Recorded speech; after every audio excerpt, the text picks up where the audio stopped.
હું એલા રમલા હમણાં હું નવા જૂની છે એ નવી આવતી ને અને જૂની જાતી ને ઈ હાચું હો તારું એ બધાને એમ જ હોય ગઈકાલે મેં મારી પત્નીને ફોન કર્યો કે તને પિયર ગયે 10 દિવસ થઈ ગયા તું તો મને યાદ જ નથી કરતી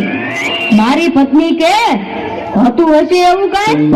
મને ચારે બાજુ તમે જ દેખાવ છો તુવેરની દાળમાં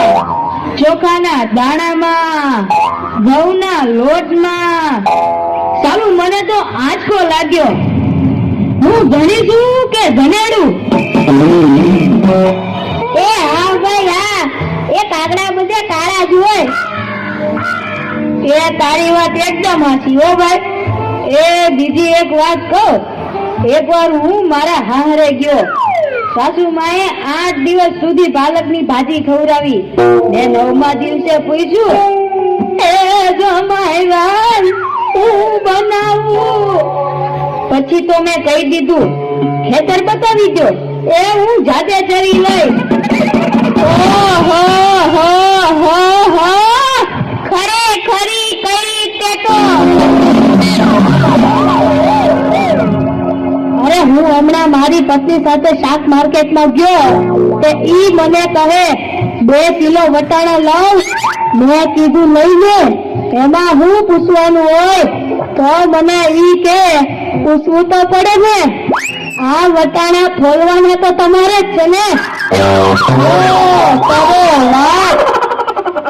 અરે બાયુની ક્યાં માંડો છો આજકાલની પડજાઓ પણ જુઓ ની મારી ટિંડોળના હાથમાં મોબાઈલ આવ્યો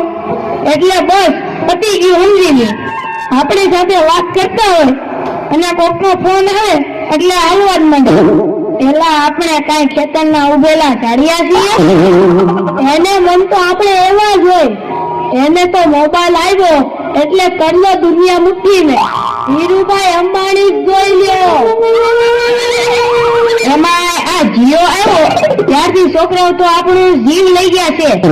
અરે એનું નામ જીઓ ને પણ મરો એવું રાખવું જોઈતું તું એ મોબાઈલ આવ્યો એટલે કેમેરો થયો એ મોબાઈલ આવ્યો એટલે ઘડિયાળ ગઈ એ મોબાઈલ આવ્યો